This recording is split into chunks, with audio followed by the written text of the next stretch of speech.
Hey guys, this week we are talking about the one thing that your body is asking for and that your body needs.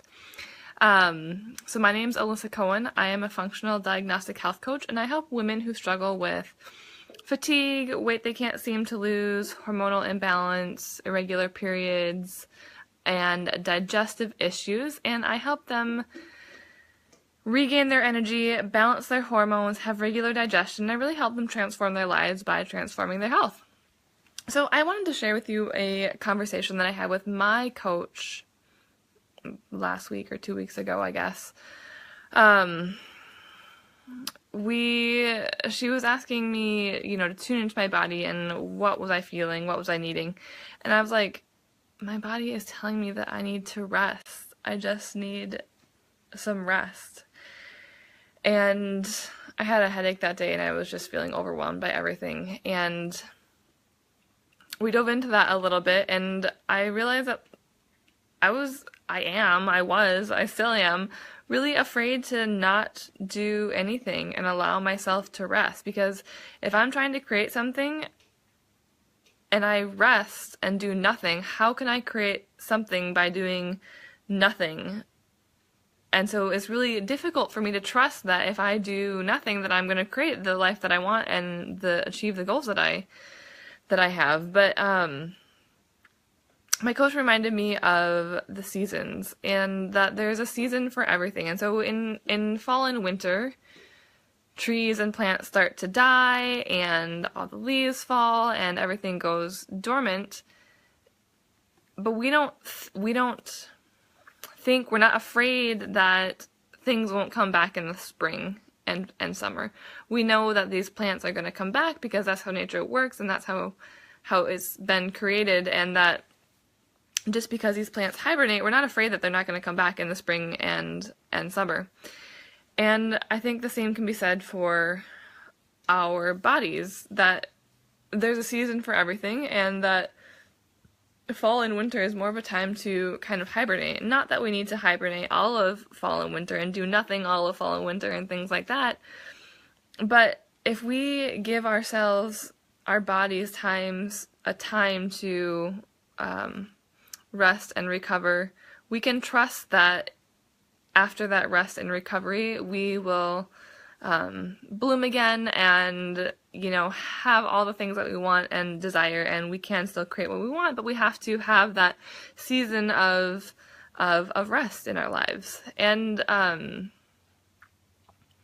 we discussed the idea of a butterfly, and when the caterpillar turns into the butterfly, it goes into that chrysalis, and it's that time of rest. And, it would appear that the butterfly is doing nothing inside that chrysalis, that it's just being lazy, and we might judge it as being lazy, but inside that chrysalis, something amazing is happening, and it's transforming. And even as it has turned into the butterfly, and the chrysalis cracks open and breaks open, and the butterfly emerges and kind of struggles to come out of that chrysalis, if we help it through that struggle, and if we help it along that struggle because, oh, look at it struggling, we need to help it, we ruin the process and kill the butterfly in the process of helping it. And so sometimes we need that struggle of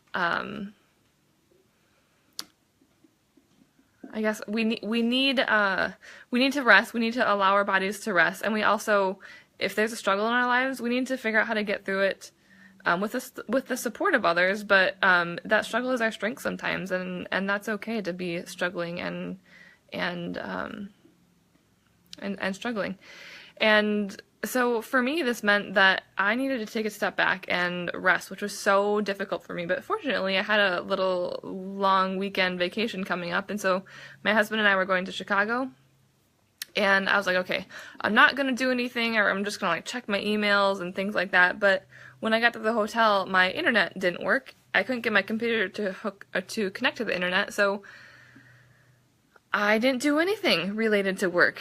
I slept for 12 hours, I took a nap in the middle of the day, I did some workouts that I enjoyed, we walked around the city. I didn't turn on my computer that whole weekend, and when I got home on Monday, we were at home that day. I took the day off of work, but we were home still. And I was like, okay, well, maybe I'll get on Facebook and I'll do a Facebook Live around this topic of resting and my experience with this, but I didn't. And I feel this need to be consistent and continue to create things, but sometimes we just need to rest, and that's okay too. And after that rest, I feel much more rejuvenated. I could probably use more rest, and I might have to play around with that and figure out what that looks like. But we all need that to honor our bodies, and if our bodies are asking for rest, we need to honor it by giving it rest, because if we rest and trust the process of the resting, it's amazing to see what might be able to come of that rest afterwards. After we've given our bodies the time to rest, we can be creative and expansive and bloom again. So my ask for you is, how can you apply this in your own life? Maybe your body is not asking for rest. What is your body asking for? And B, if your body is asking for rest, how can you honor this? What's the time frame that you want to honor this in? How long do you want to spend resting? What does that rest look like for you? What does that mean? Does it mean, getting a babysitter, asking your husband to help out with certain things? Is it going away for a weekend? I told my husband, I'm like, maybe we just need to, once a week go get a hotel room and just in the city and get away, because it gets us away from our routine of doing things all the time. So what is your body asking for? And if it's rest, how are you going to honor that? And how are you going to trust that if you rest, that amazing things can happen even as a result of that resting? So I'd love to hear in the comments below, and next week I will be back again talking about more thyroid stuff. I have tons more thyroid stuff to talk about, so but let me know in the comments below what you are, how you can honor your body and how you can honor the rest that it might need. Hey Chris. Hey David. Have a good night, and we'll talk to you guys next week.